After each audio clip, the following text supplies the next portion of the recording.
নমস্কার দর্শক, এখনও যদি কোনো ড্রাগন গাছে ফুল না এসে থাকে বা কোনো গাছে যদি কোনো দিনই ফুল না এসে থাকে, সেক্ষেত্রে আপনাদের করণীয় কী?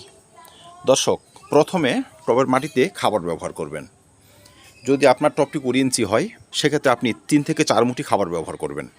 1 মুঠি হাড় গরু, 2 মুঠি ভার্মি কম্পোস্ট, আর 15 থেকে 20 গ্রাম লাল পটাশ, 10 থেকে 15 gram single super phosphate, 2 gram boron. ঠিক আছে, এই খাবারটি একটু ঘাসটাস পরিষ্কার করে দিয়ে দিন। অনেক সময় বিভিন্ন নিউট্রিয়েন্টসের ঘাটতির জন্য কিন্তু আমাদের গাছগুলো পর্যাপ্ত পরিমাণে ফুল নিয়ে আসতে পারে না। 2 নম্বরে হচ্ছে, গাছে আমাদের বিশেষ একটি উপাদান স্প্রে করতে হবে। আপনারা কি করবেন, মিরাকুলান 1.5 ml সঙ্গে 1.5 গ্রাম বোরন 1 লিটার জলে গুলে ভালো করে সন্ধ্যার আগে আগে গাছে স্প্রে করে দিন, বা সকাল 7টার মধ্যে গাছে স্প্রে করে দিন।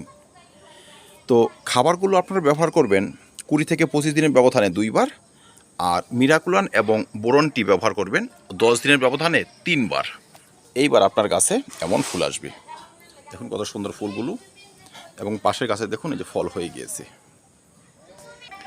3 নম্বরে হচ্ছে, আমরা তো খাবার ব্যবহার করব, বহু ক্ষেত্রে ড্রাগন গাছের শিকড়গুলো কিছুটা নষ্ট হয়ে আসে বা অতিবৃষ্টিতে শিকড় কিছুটা পচে যায়। সেই সমস্ত প্রবলেম হাত থেকে আমাদের গাছগুলোকে রক্ষা করার জন্য আমরা পটাশিয়াম হিউমেট ব্যবহার করতে পারি। 1 লিটার জলে 2 গ্রাম।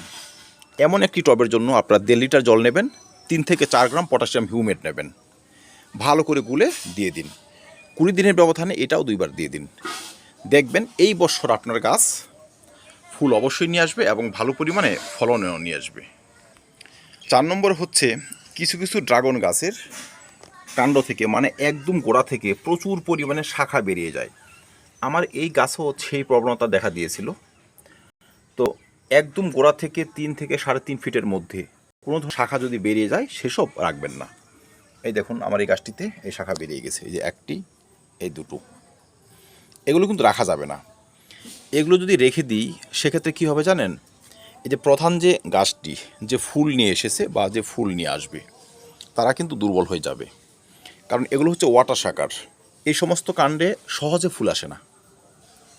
তাই আমার এখন ফুলের দরকার, তাই প্রধান যে শাখা তার সুস্থতা প্রয়োজন। তাই আমাদের অবাঞ্ছিত এই শাখাগুলোকে ছাঁটাই করতে হবে।